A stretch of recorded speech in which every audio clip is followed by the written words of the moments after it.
In this episode of the Think Wildlife podcast, I interview Bianca Pitt, who is the co-founder of She Changes Climate.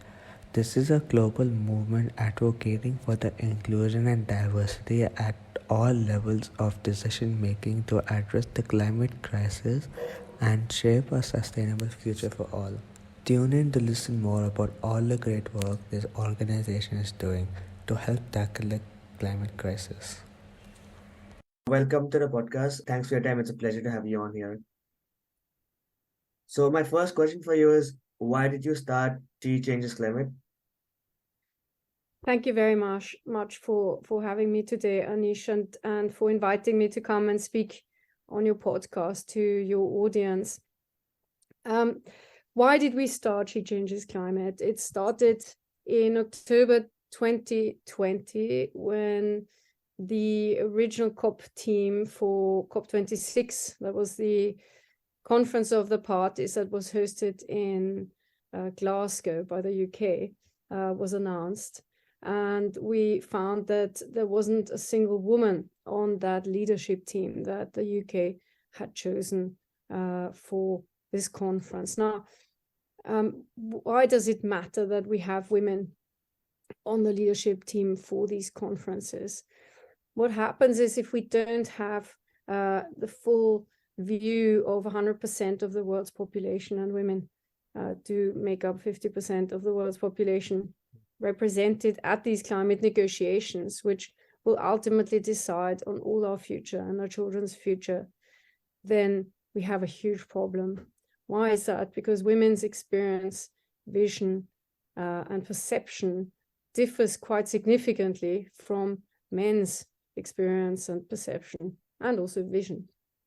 And that is simply because of socio-economic, cultural reasons. Our experience, I'm speaking as a woman now, is rather different to that of other people, men in this case, on the planet. Why we are told to look after children and the well-being of future generations. We face significant struggles in the workforce, and often women instead work in the community. 75% of unpaid care work is delivered by women, and their view absolutely matters and is important.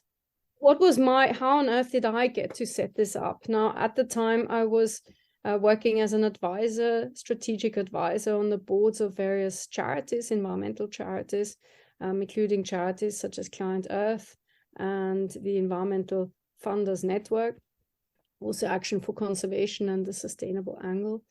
And I had set up a network of my own, and this network is called the Women of the Environment Network.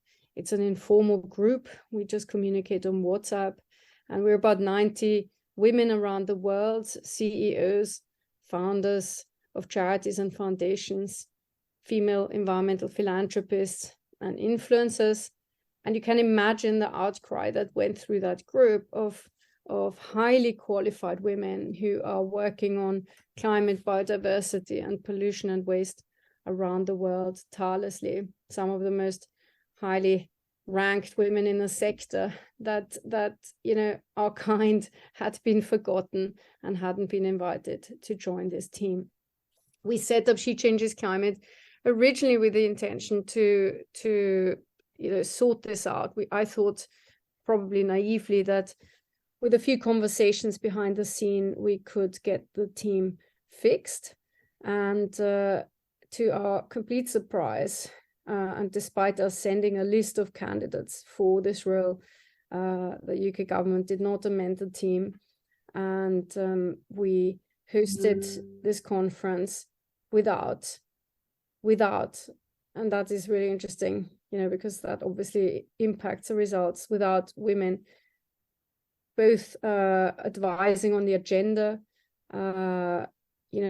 deciding at the negotiating table and leading negotiations, and also without them giving their experience and their expertise on how to shape climate policy and policy implementation. So, what have been some barriers to female involvement in climate action? So I think women are actually taking, they are taking action on the ground. And it was really important to us that we highlight the work of women as solutionaries. Someone called them the sort of radar system of the world.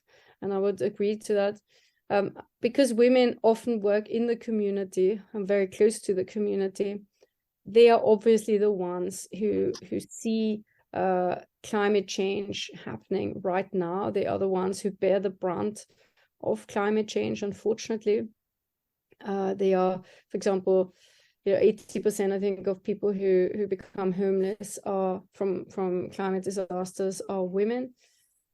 They look after the elderly, they look after the young, and they don't have anywhere to go typically.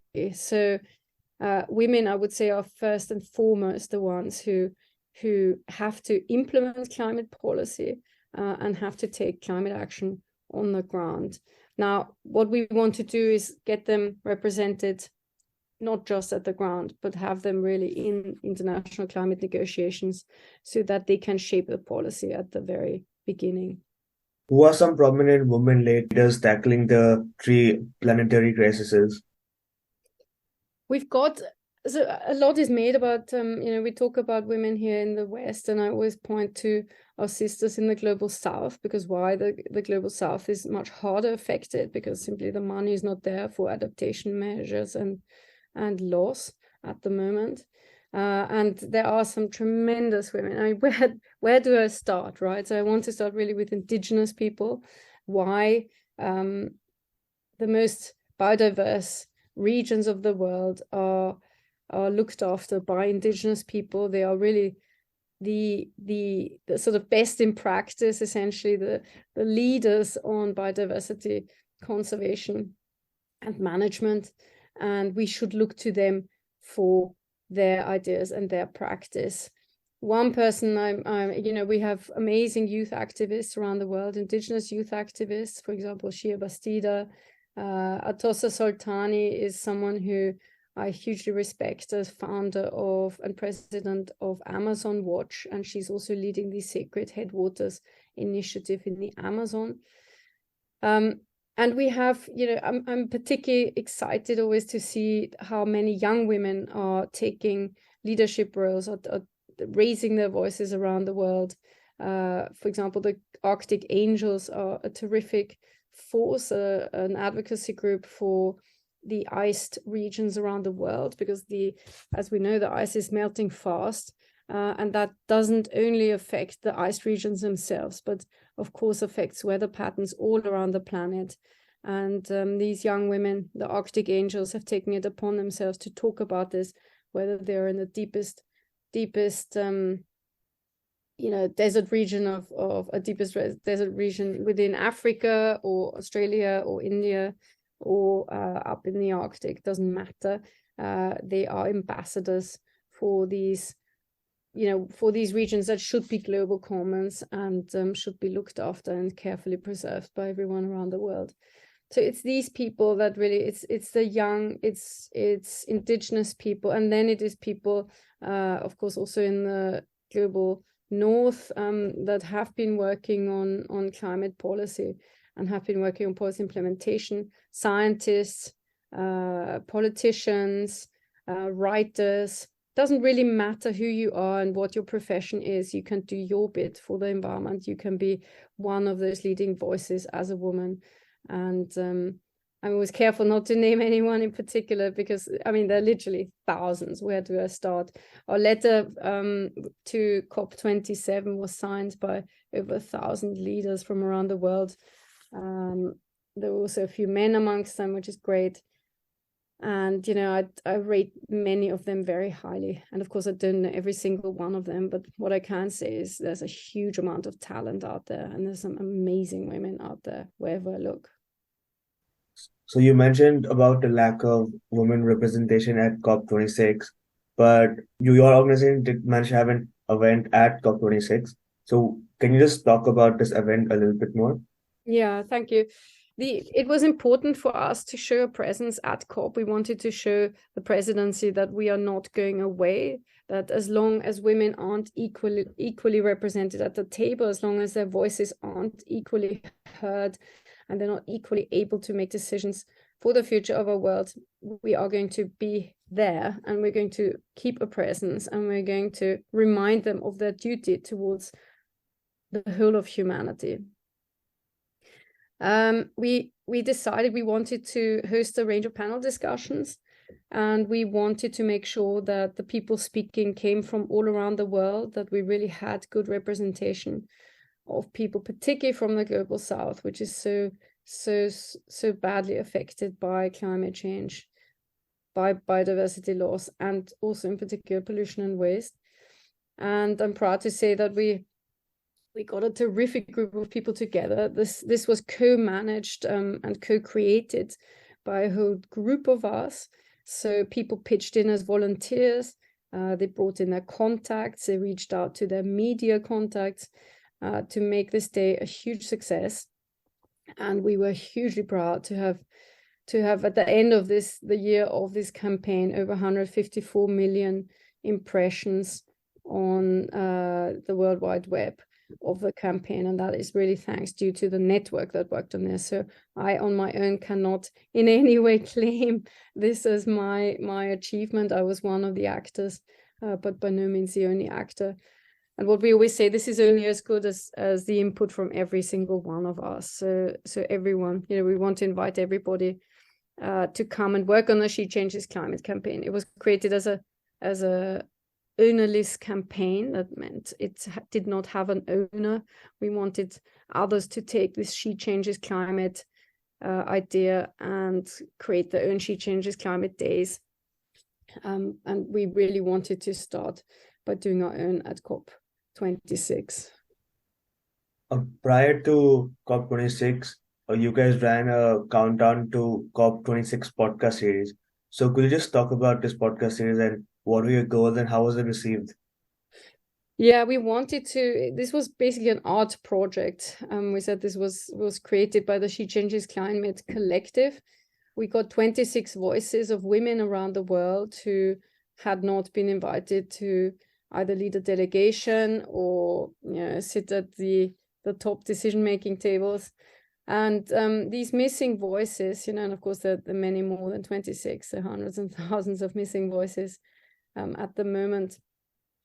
We just wanted to give them a forum, a place to be heard. We created a sound installation at COP26 so that people who came to the factory where we hosted the She Changes Climate Day could come and listen to these voices under sound bowls.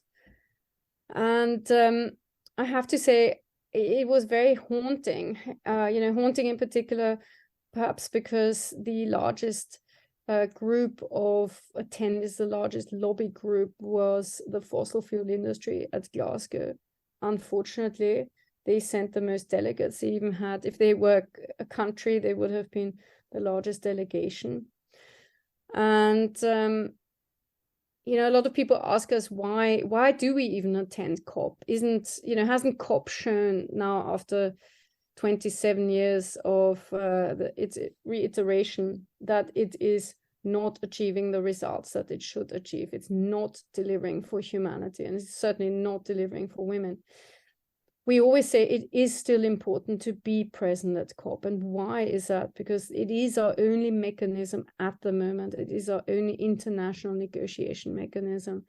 And if we are not there, and in particular if women are not there, then we really leave the field to the fossil fuel industry. And this is something we must not allow to happen.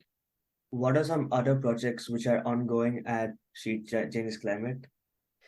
We are currently supporting, our focus this year is going to be on shining a light on environmental defenders around the world. We started in the UK simply because one of the women of the environment members is Zoe Cohen. She's one of the 7 women who cracked the window at the Barclays headquarters and has been found guilty for criminal damage. and is going to be sentenced this coming Friday, the 27th of January. Why is this relevant? Why is this important? We're obviously at a historic threshold now. People have to stand up or be quiet forever. It's a decision on where we want to be in history. What legacy do we want to leave? What do we want to be remembered for? And we think these women are very brave to stand up and speak up. Barclays is amongst, well, it's the leading bank in Europe for fossil fuel funding. They are funding fossil fuel exploration in the many billions. And someone has to talk about this, because why? Obviously, that leads to huge damage around the world. Loss of life, loss of livelihoods, destruction of our ecosystems that belong to all of us. And but the directors who make these decisions, they go unpunished.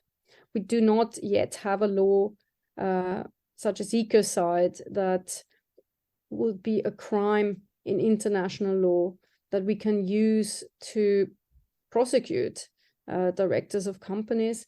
But we think that this is coming, and it is important for us, therefore, as a campaign, to highlight the brave work of these women who are taking action, starting in the UK, but of course everywhere around the world, because many of these environmental defenders are losing their lives at the moment, particularly in the global south, where they have no political protection.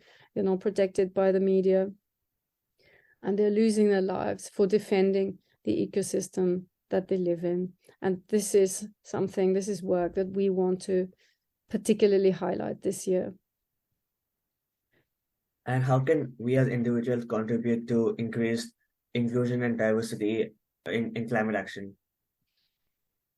It's a very good question. I mean, the first thing I would say is to be mindful. Look around you and see whether you have a representation of the world's population on your team.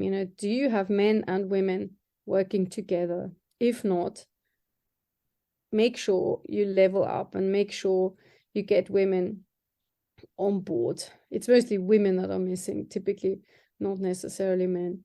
Women are everywhere. They are usually quite outspoken, but you need to have a good majority of them on your team. Why? Because they tend to not speak up. That is, older women, younger women are more inclined to speak up, which is helpful. And I'm hoping that shows that we've got some cultural shift. I think that it's important to look at the board of companies. So if you are an investor, if you're a shareholder, if you're in any way affiliated to a company, or quite frankly, if you're the customer of a business, have a look at their board.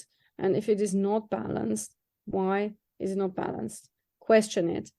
Make sure that you write to this company and tell them that you are only going to invest in them, you're only going to buy their products or services if they have actually also allowed this leadership team to reflect the world that we want to see and reflect the biodiversity that we all are on this planet.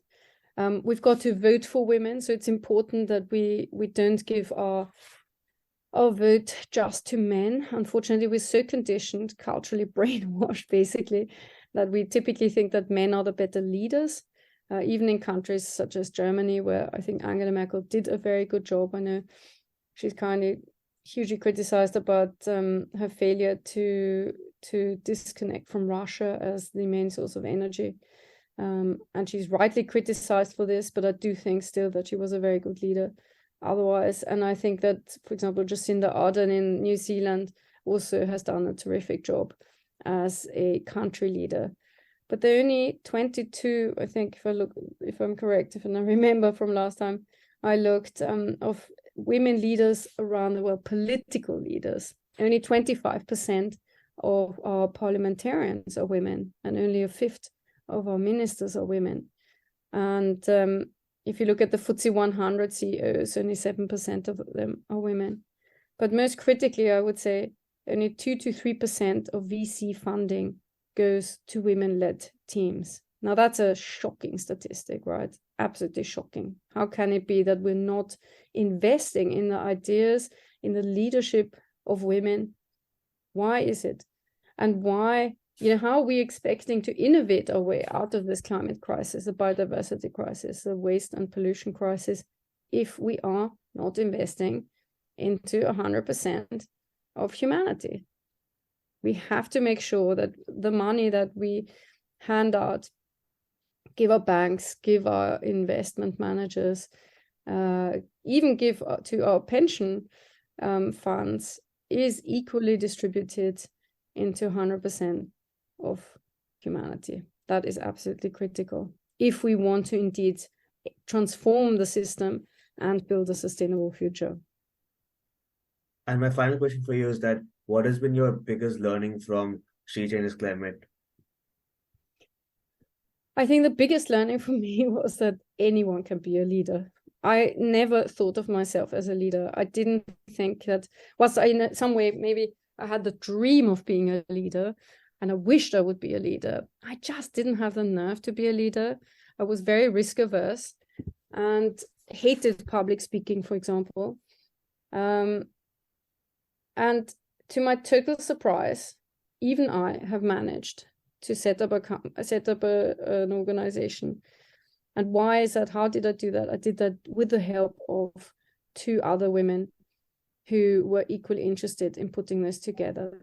So I realized that if one thinks that one isn't a leader on one's own, and it's a big call and a tall order to be a leader on one's own. And in fact, I very much question this sole leadership anyway, this sort of pyramid scheme of leadership, because how can one person alone have all the answers?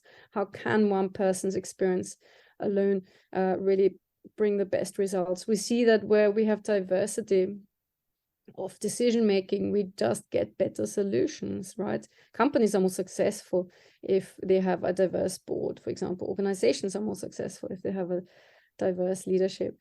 So of course, if you're a founder, you are probably going to get better results if you are a co-founder and you share the work of the founder with some others. So that's what I want to encourage, in particular, women to do, and men and women to do together, is to set up organizations together, to innovate together, and to become leaders together.